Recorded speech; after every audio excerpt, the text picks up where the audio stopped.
السلام علیکم دوستو۔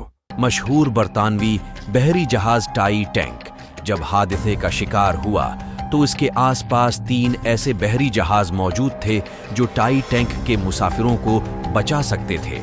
سب سے قریب جو جہاز موجود تھا اس کا نام سیمسن تھا اور وہ حادثے کے وقت ٹائی ٹینک سے صرف 7 میل کی دوری پہ تھا۔ سیمسن کے عملے نے نہ صرف ٹائی ٹینک کے عملے کی طرف سے فائر کیے گئے سفید شعلے جو کہ انتہائی خطرے کی صورت میں فضا میں فائر کیے جاتے ہیں دیکھے تھے، بلکہ مسافروں کی آہ و بکا کو بھی سنا۔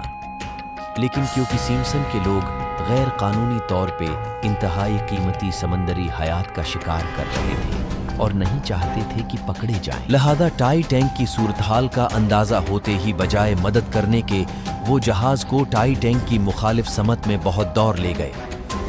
یہ جہاز ہم میں سے ان لوگوں کی نمائندگی کرتا ہے جو اپنی گناہوں بھری زندگی میں اتنے مگن ہو جاتے ہیں کہ ان کے اندر سے انسانیت کا احساس ختم ہو جاتا ہے اور پھر وہ ساری زندگی اپنے گناہوں کو چھپاتے گزار دیتے ہیں۔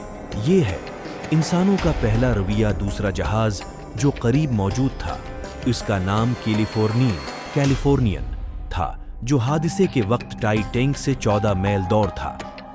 اس جہاز کے کیپٹن نے بھی ٹائی ٹینک کی طرف سے مدد کی پکار کو سنا اور باہر نکل کے سفید شعلے اپنی آنکھوں سے دیکھے، لیکن کیونکہ وہ اس وقت برف کی چٹانوں میں گھرا ہوا تھا اور اسے ان چٹانوں کے گرد چکر کاٹ کے ٹائی ٹینک تک پہنچنے میں خاصی مشکل صورتحال سے دوچار ہونا پڑتا، لہذا کیپٹن نے اس کی بجائے دوبارہ اپنے بستر میں جانا اور صبح روشنی ہونے کا انتظار کرنا مناسب سمجھا۔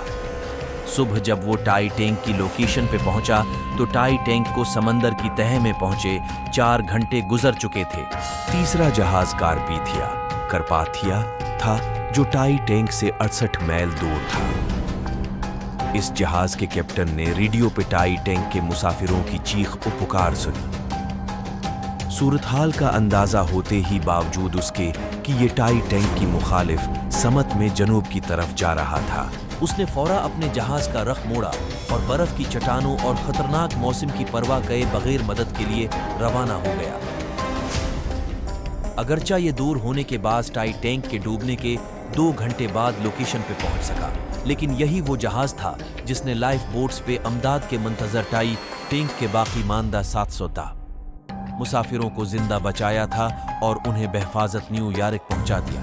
اس جہاز کے کیپٹن آرتھر روسٹرن کو برطانوی نیوی کی تاریخ کے چند بہادر ترین کیپٹنز میں شمار کیا جاتا ہے اور ان کے اس عمل پہ انہیں کئی سماجی اور حکومتی ایوارڈز سے بھی نوازا گیا تھا۔